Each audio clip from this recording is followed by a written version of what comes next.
नमस्कार. रणसंग्राम लोकसभेच्या या कार्यक्रमात मी स्वप्नील दुधारे आपलं स्वागत करते. महाराष्ट्राच्या राजकारणात नाशिकचं महत्व मोठ्या प्रमाणावरती अधोरेखित होतं. पंतप्रधान नरेंद्र मोदींनी नाशिकच्या काळाराम मंदिरात भेट देऊन निवडणुकीचा प्रारंभ केला होता. त्यानंतर दिंडोरीत जाहीर सभा घेऊन नाशिकचे महत्व पुन्हा वाढवले. एवढेच नव्हे तर भारतीय जनता पक्षाचे केंद्रीय नेते व राज्यस्तरातील सर्वोच्च नेते सर्वांचाच नाशिकच्या मोहिमेवरती यांना पाठवण्यात आलं. विशेष म्हणजे शिवसेनेचे शिंदे गटाचे हेमंत गोडसे यांच्यासाठी सर्व आटापिटा चालू होता. तरी देखील शिंदे गटाच्या गोडसेची उमेदवारी शेवटच्या 10 दिवसात जाहीर करावी लागली. परंतु नाशिक जिल्ह्यातील नाशिकसह दिंडोरी मतदारसंघ देखील स्वतंत्र आहे. त्यामुळे नाशिककडे अवघ्या महाराष्ट्राचं लक्ष लागलं आहे. नाशिक लोकसभा मतदारसंघात 20 मे रोजी मतदान झाले. याच पार्श्वभूमीवरती काही जाणकारांची भूमिका समजावून घेणं अतिशय महत्वाचं आहे. आज आपण देशोन्नतीच्या या स्टुडिओमध्ये भारतीय जनता पक्षासह शिवसेनेचे दोन्ही गटाचे नेते त्याचप्रमाणे राष्ट्रवादीच्या दोन्ही गटाच्या नेत्यांनी चर्चेत सहभागी करून घेतला आहे. चला तर वळूया आजच्या या चर्चासत्राकडे. यापूर्वी आपण जाणून घेऊयात आजचे आपले मान्यवर. नमस्कार. देशोन्नतीमध्ये मी स्वप्नील दुधारे आपलं पुन्हा एकदा स्वागत करतो. आज आपल्या या चर्चासत्रात सहभागी आहेत नाशिक जिल्ह्याचे भाजपा नेते निवडणूक प्रमुख जयंत आव्हाड, नाशिकचे माजी नगरसेवक शिवसेना ठाकरे गटाचे गोविंदराव लोखंडे, शिवसेना शिंदे गटाचे नाशिक तालुका अध्यक्ष शरद शिंदे, नाशिकचे राष्ट्रवादी काँग्रेस शहर गटाचे तालुका अध्यक्ष नामदेव कोतवाल, राष्ट्रवादी काँग्रेस अजितदादा गटाचे राम सुरोशे हे कृषीभूषण आहेत. तसेच आमदार कोकाटे यांचे समर्थक म्हणून देखील ते ओळखले जातात. त्याचप्रमाणे ज्येष्ठ नेते नाशिक जिल्हा काँग्रेसचे भालचंद्र पाटील देखील आपल्या कार्यक्रमात सहभागी झाले आहेत. त्याचबरोबर दैनिक देशोन्नतीचे संपादक, नाशिक आवृत्तीचे प्रमुख तसेच ज्येष्ठ राजकीय विश्लेषक प्राध्यापक जयंत महाजन सर हे देखील आपल्या कार्यक्रमात सहभागी झाले आहेत. तुम्हा सर्वांचं आमच्या या कार्यक्रमात हार्दिक स्वागत आहे. विशेष म्हणजे नाशिकची लोकसभा जी आहे, नाशिक आणि दिंडोरी याकडे सगळ्या महाराष्ट्राचं लक्ष लागलं होतं आणि त्याच संदर्भात आज आपण या कार्यक्रमाचं आयोजन केलं आहे. सर्वप्रथम मला याचे आपले राजकीय विश्लेषक जयंत महाजन सर यांना महत्वाचं हे विचारायचं आहे की नाशिक आणि दिंडोरी या दोन्ही लोकसभा मतदारसंघाला अतिशय महत्व देण्यात आलं होतं. नरेंद्र मोदी यांनी या ठिकाणी सभा घेतल्यानंतर बऱ्याचशा त्या ठिकाणी घडामोडी घडल्या. काय सांगताय सर? नाही, नाशिकवर पंतप्रधानांनी खूपच हायलाइट केलं होतं. मुळातच राम मंदिर बांधल्यानंतर काळारामाला देखील त्यांनी भेट दिली. त्यांचं जे उद्दिष्ट जे होतं की हिंदू धर्माच्या नावाखाली हिंदुस्थानमधील जेवढे धर्मनगरी जे असेल तिथं जर गेल्यानंतर आपला जो विषय आहे किंवा आपलं जे टार्गेट ठेवलेले त्या टार्गेटनुसार ते नाशिकला आले. नाशिकला आले म्हणजे त्यांना 2 ठिकाणी महत्वाचं होतं. एक दिंडोरीची जागा त्यांना आवश्यक होती आणि त्याच पद्धतीने त्यांना नाशिकची जागा पण आवश्यक होती. नाशिकची जागेपेक्षा त्यांच्या दिंडोरी जागेवर त्यांचा कल जास्त का होता की तेथील उमेदवार केंद्रीय मंत्री म्हणून ओळखला जातो आणि केंद्रीय मंत्री कमकुवत असेल, शेतकऱ्यांचा प्रश्न बिकट झालेला आहे, कांदा प्रश्नाने काहूर उठवले होतं महाराष्ट्रामध्ये, शेतकरी देशोधडीला गेलेले ते, शेतकऱ्यांच्या आत्महत्या मोठ्या प्रमाणावर झाल्या होत्या आणि मग अशा वेळी आपल्याला तिथं जाणं गरजेचं आहे, आपल्या एका सहकार्याला वाचवणं गरजेचं आहे. म्हणून त्यांनी विशेष नाशिक जिल्ह्याकडे लक्ष दिलं. जरी उशिरा नाशिकची उमेदवारी डिक्लेअर केलेली असली, शिंदे गटाचे जे गोडसे जे आहेत, परंतु ते आपलेच उमेदवार आहे या पद्धतीने त्यांच्या पाठीमागे ताकद उभी करण्याचा प्रयत्न भारतीय जनता पक्षाने केला. आणि विशेष म्हणजे त्यांना पाठिंबा देणारे शिंदे गट असेल किंवा राष्ट्रवादी काँग्रेस अजितदादा गट असेल यांना आवाहन केलेलं होतं, परंतु हा गट काही सक्रिय झालेला मला काही दिसलेला नाही.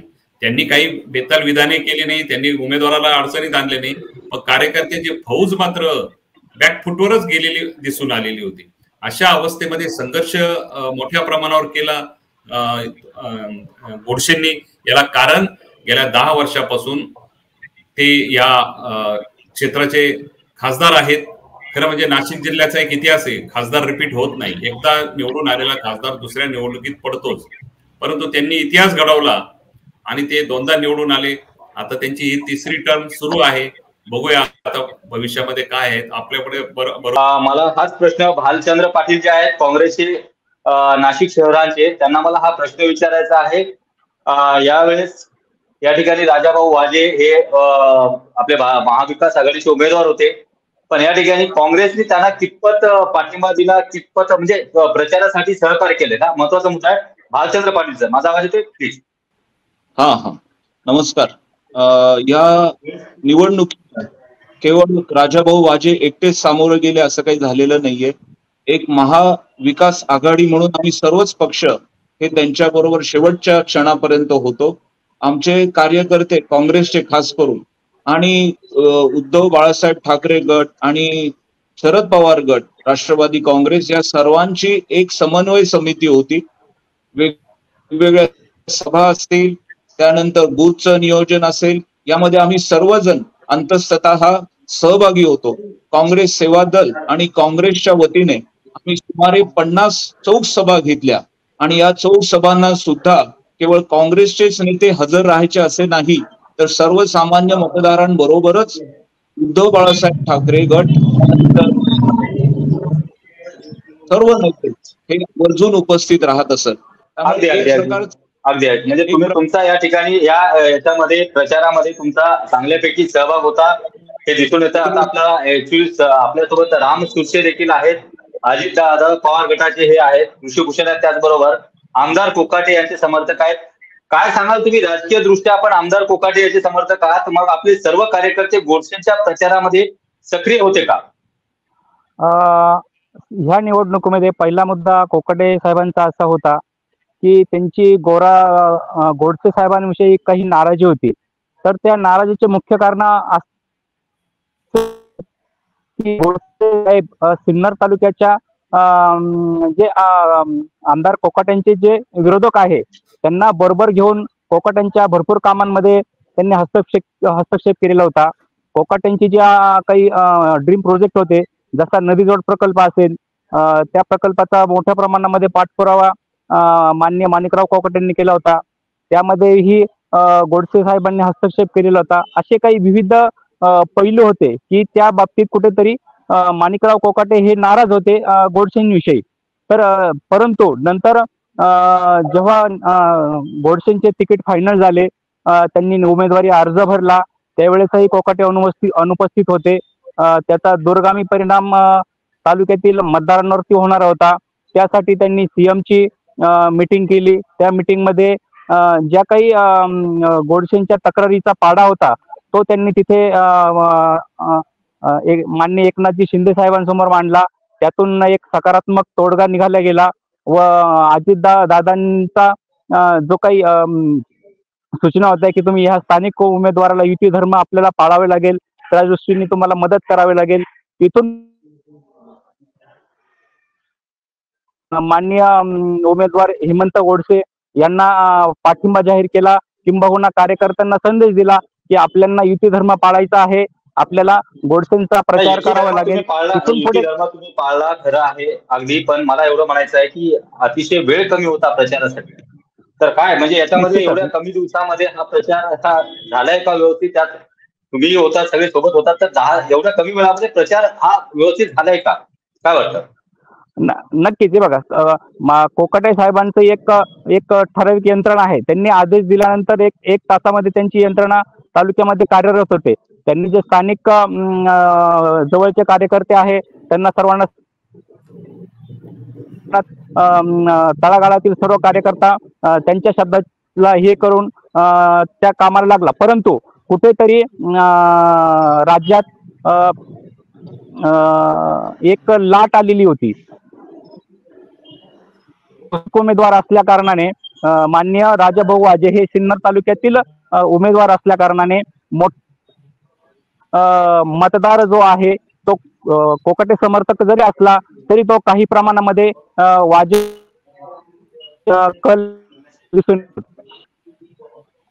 अगदी मला परत तुमचा आपले शरद शिंदे आहेत आपल्यासोबत, जे शिंदे गटाचे आहेत. आपलं टेक्निकल कारणास्तव आपला आवाज बंद झाला होता. मला सांगा सर, शरद शिंदे साहेब, मला एक महत्वाचा मुद्दा तुम्हाला विचारला होता. गोडसेंना तिकीट देण्यामागे एवढा उशीर का झाला? म्हणजे याच्यामागे कुठे छगन भुजबळांचा हट्ट होता का तिकीट देण्यासाठी काही विलंबाचे वेगळे कारण होते?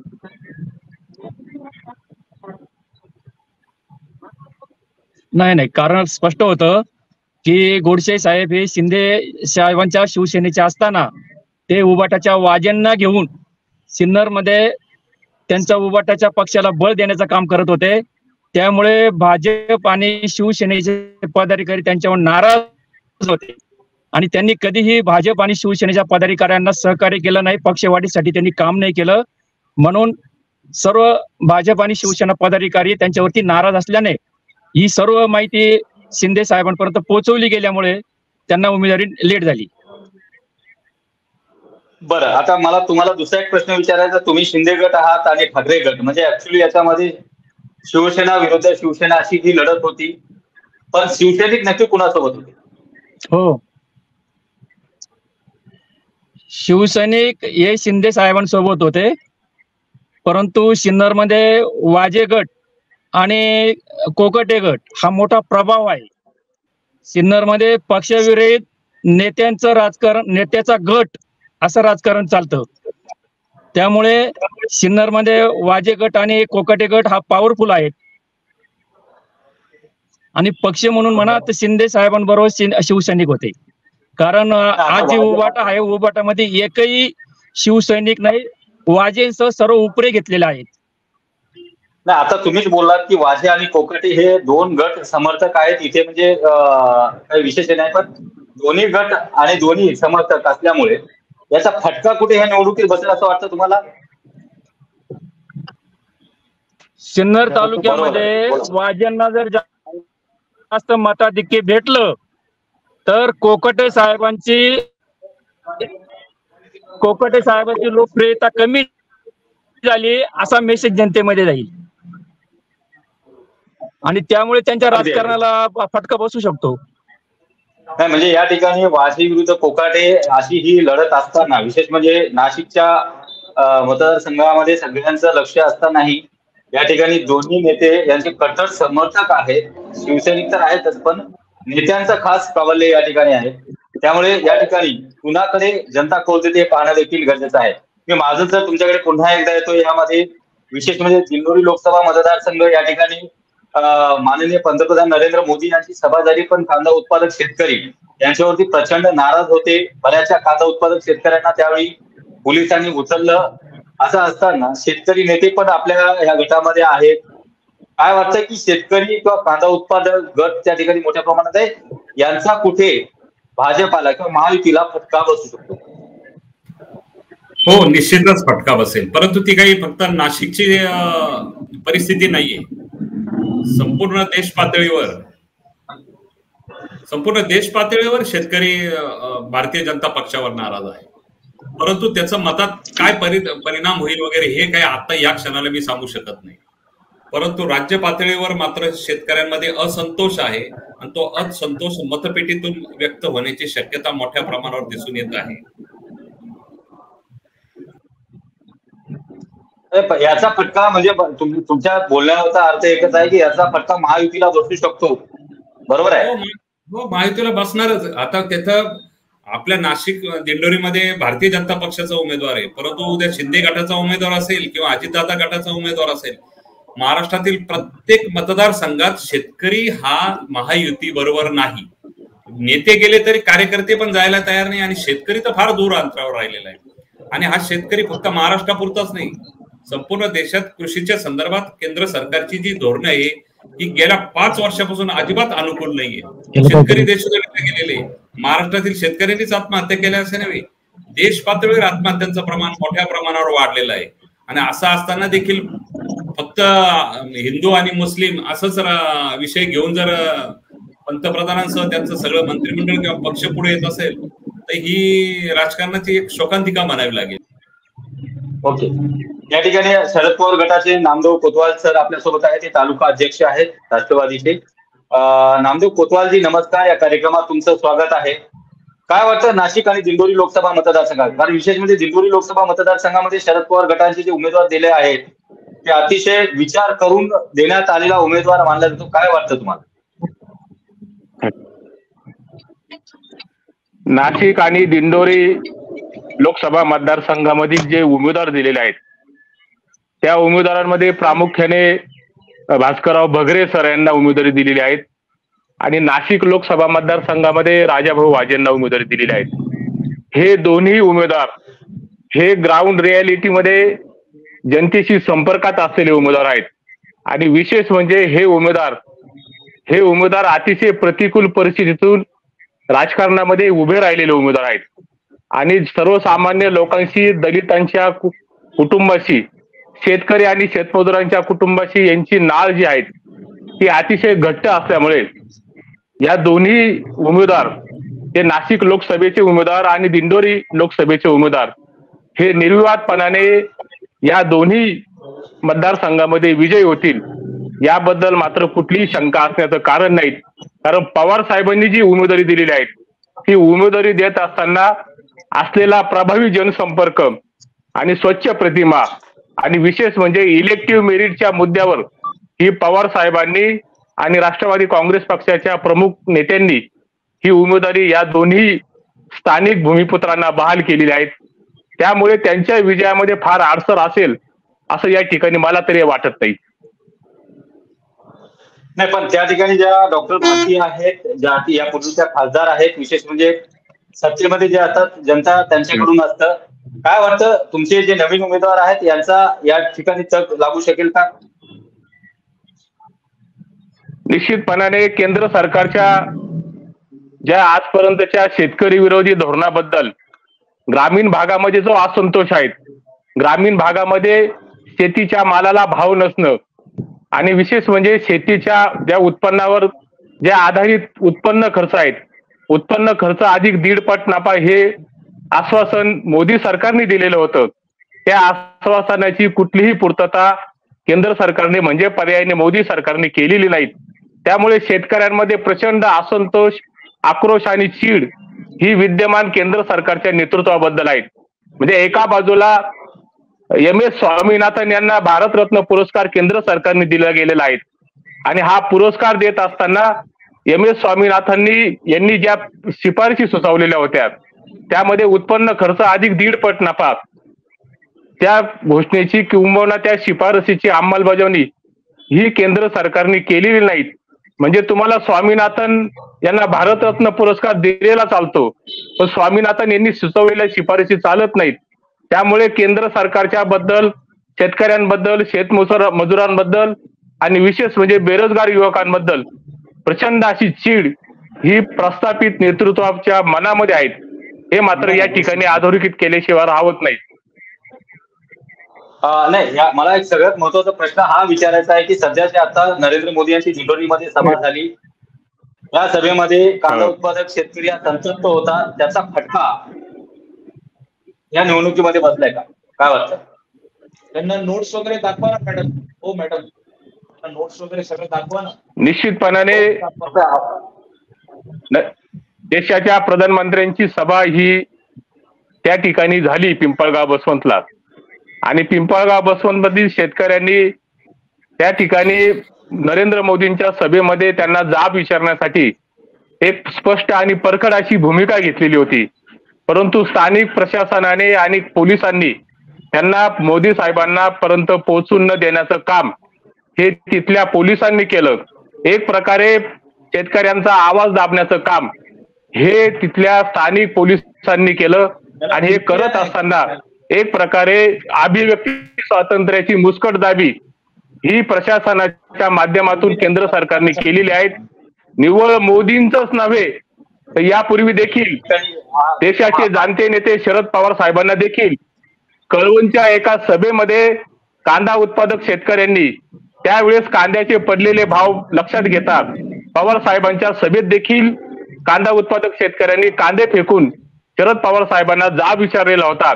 ही नाशिकची आणि दिंडोरी लोकसभा मतदारसंघाची पार्श्वभूमी राहिलेली आहे. त्यामुळे अगदी म्हणजे संतप्त शेतकऱ्यांचा परिणाम या ठिकाणी कुठेतरी होऊ शकतो हे सांगताय तुम्ही. अतिशय महत्वाची गोष्ट आहे. भालचंद्र पाटील सर, मी तुमच्याकडे येतोय. सध्या भारतामध्ये नरेंद्र मोदी विरुद्ध राहुल गांधी म्हणजे काँग्रेस विरुद्ध भाजपा असंच वातावरण दिसतंय. काय वाटतं तुम्हाला सध्या काय म्हणजे पूर्ण महाराष्ट्रभराचं जर वातावरण पाहिलं तर महाराष्ट्रातली स्थिती काय असेल?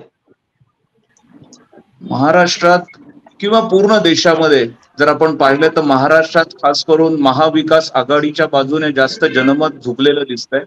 आत्ताच आपल्या कातकाडे साहेबांनी सांगितल्याप्रमाणे ग्रामीण भागात खास करून या विद्यमान सरकारबद्दल प्रचंड असा असंतोष होता शहरी भागांमध्ये खास करून महागाई, त्यानंतर बेरोजगारी या मुद्द्यांमुळे सुद्धा जनमत हे सरकारच्या विरुद्ध दिसत होतं. त्याचबरोबर या सरकारने अनेक भ्रष्टाचारी पुढाऱ्यांना आपल्या पक्षामध्ये सामावून घेतलं, अनेक पक्ष फोडले.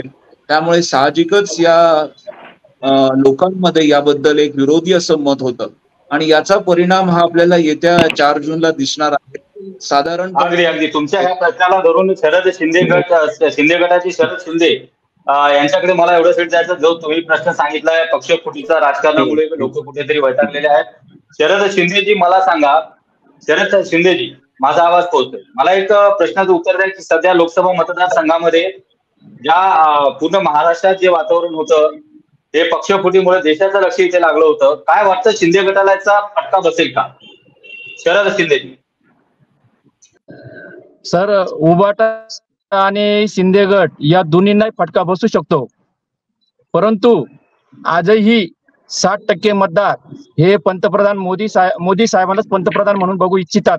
देश कोणाच्या हातात द्यायचं हे मतदारांनी ठरवलेलं आहे. आजही 60% मतदार, सुशिक्षित जो मतदार आहेत, तो देश कोणाच्या ताब्यात द्यायचा म्हणून मोदी साहेबांना मतदान करणार आहे. आणि त्याचबरोबर शिंदे साहेबांनी 2 वर्ष जे काम केलेलं आहे त्या कामाची लोकप्रियता. अगदी तुमच्या ह्या प्रश्नाशी मी सहमत आहे. एकनाथ शिंदे यांनी 2 वर्ष खूप चांगलं काम केलं असेल तरी पक्ष फुटण्याचं काम जे आहे ते लोकांना कुठेतरी भावलं नाही. त्याचा लोकसभेमध्ये फटका बसू शकतो का?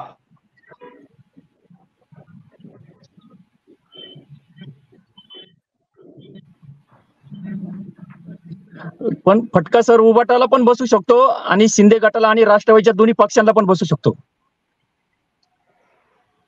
शरद शिंदे यांचं मत आहे की हा फटका सगळ्यांना बसू शकतो. काय वाटतं सर महाजन सर, तुम्हाला काय वाटतं? उद्धव साहेब यांच्या शिवसेनेला पण बसू शकतो, त्याचबरोबर हो सर्वांना बसू शकतो. बरोबर आहे. काय वाटतं जयंत महाजन सर, काय वाटतं तुम्हाला की लोकसभेमध्ये हा फटका पूर्ण महाराष्ट्रभर कुणाला बसेल? शेतकऱ्यांचा प्रश्न जर असेल तो सत्तेवर असलेल्या माणसांनाच तो फटका बसू शकेल, अन्य माणसांना तो कोणत्याही प्रकारचा फटका बसणार नाही. कारण सत्तेवर असलेल्या माणसाने शेतकऱ्यांचे, मजुरांचे, बेरोजगारांचे, तरुणांचे, उद्योजकांचे सगळ्यांचे प्रश्न सोडवायचे असतात. परंतु सत्तेवर बसलेले माणसं जर बड्या उद्योगपतींचे कर्ज माफ करीत असेल आणि शेतकऱ्यांना मात्र तगादा लावत असेल तर इतर पक्षांना फटका बसण्याची कोणतीही शक्यता नाही. जो सत्तेत असतो तुम्ही शेतकऱ्यांच्या विषयी प्रश्न बोलला, त्यामुळे राम सुरोशे तुम्हाला विचारायचं आहे. रामजी, महत्वाचा मुद्दा असा आहे की शेतकरी अडचणीत आहे, शेतकऱ्यांचा प्रश्न सुटला गेले नाही, त्याचा हा फटका आणि अजित पवार गट हा वेगळा झालाय, त्याचा फटका अजित पवार गटाला बसू शकतो का? महाराष्ट्रात त्याने किती जागा येतील तुम्हाला काय वाटतं? अजितदादा आज उपमुख्यमंत्री आहे आपल्या राज्याचे. त्यांच्या कामाची जर आपण लकब बघितली तर एक घाव 2 तुकडे काम होणार असेल तर काम करायचं आणि अतिशय उपयुक्त असे त्यांनी काही निर्णय घेतलेले आहेत. ठीक आहे, त्यांनी तुमच्या मुद्द्याला हे एवढ्यासाठी थांबवतोय मी, कारण तुम्ही जे म्हणताय अजित पवार जे आहेत त्यांचं काम सगळ्यांनाच आवडतं काम आहे, होणार तर सांगणार. एकनाथ शिंदे यांचंही काम चांगलं आहे, पण दोघांनी पक्ष फोडले, त्या पक्ष फोडीचा परिणाम जो आहे येत्या या निवडणुकीत बसेल का असं तुम्हाला विचारतो? सर्वसामान्य जो मतदार आहे त्याला ही गोष्ट अजिबात आवडलेली नाही, परंतु तो सर्वसामान्य मतदार आपल्या भावना व्यक्त करू शकत नाही. परंतु त्याच्या डोळ्यांनी तो सर्व हे बघतोय, देशात काय चालू आहे, राज्यात काय चालू आहे. बीजेपीने अगोदर शिवसेना फोडली, नंतर शरद पवारांची राष्ट्रवादी फोडली. याचा निश्चित परिणाम कुठेतरी ह्या निवडणुकीमध्ये आपल्यास बघण्यास नक्की मिळेल. नामदेव कोतवाल सर, मी तुमच्याकडे येतोय. खरं तर आता आपल्याला विशेष म्हणजे राम सुरशे सर यांनी खरं तर ऍक्सेप्ट केलंय की फटका बसू शकतो. त्याचबरोबर शरद शिंदे यांनी देखील ऍक्सेप्ट केलंय, शिंदे गटाचे आहेत आणि अजित गटाचे, या दोघांनी ऍक्सेप्ट केलंय की याचा फटका बसू शकतोय. तुम्हाला काय वाटतं नामदेव कोतवालजी राष्ट्रवादी काँग्रेस शरद गटाचे आहेत, काय वाटतं तुम्हाला की हे सगळ्या गोष्टी यांचेच कार्यकर्ते ऍक्सेप्ट करतात की फटका बसू शकतोय? मुळात सत्ताधारी पक्षाच्या देवेंद्र फडणवीस आणि या भारतीय जनता पक्षाच्या नेत्यांनी सुरुवातीला राष्ट्रवादी काँग्रेस पक्ष फोडला, त्यानंतर एकनाथ शिंदेना फोडलं. आणि ही जी फोडाफोडीचं राजकारण आहे, डिव्हाइड अँड रूल म्हणजे पक्षामध्ये फूट पाडा आणि राज्य करा, ही जी ब्रिटिशांची असलेली नीती आहे, ही नीती राज्य सरकारने राज्यकर्त्यांनी वापरलेली आहे.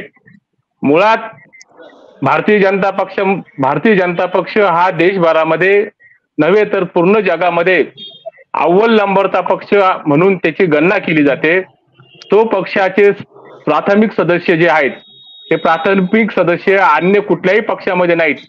एवढी मोठी संख्या भारतीय जनता पक्षाच्या नेतृत्वामध्ये असताना इतर पक्ष फोडण्याचं कारण काय होतं?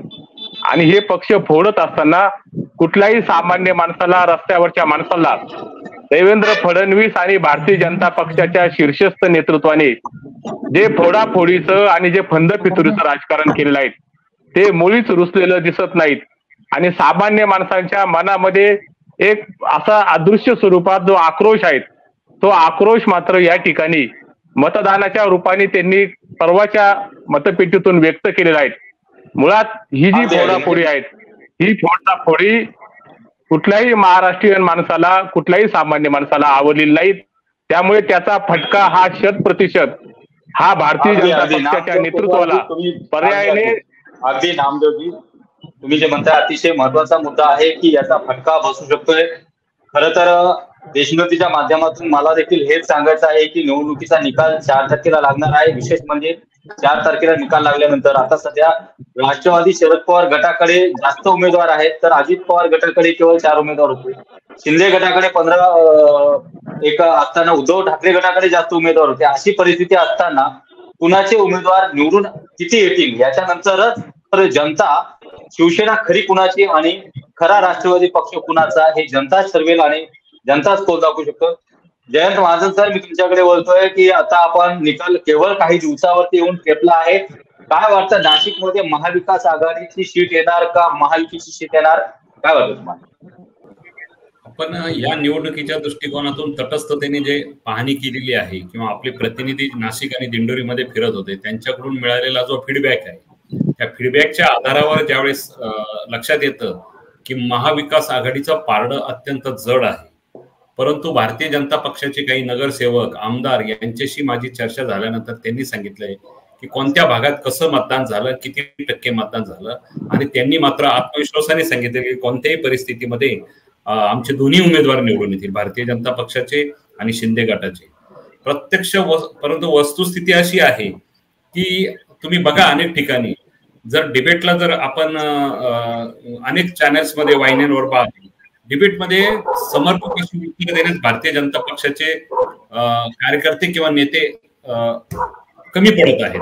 आजही आपण भारतीय जनता पक्षाला आमंत्रित केलेलं होतं, परंतु आता काय उत्तर द्यायचं, शेतकऱ्यांच्या प्रश्नांचं काय करायचं या भीतीने अनेक जण कार्यक्रमातून निघून जातात किंवा कार्यक्रमाकडे पाठ फिरवतात. तर हा जो प्रकार आहे, हा प्रकार हा सगळीकडे आहे. भारतीय जनता पक्षाला दिंडोरीत तरी माझ्या मते पराभवाचा फटका हा 100% बसलेला तर जमा आहे. तिथे कार्यकर्ते तेच सांगतात आणि माहिती पण तशाच प्रकारची येत आहे.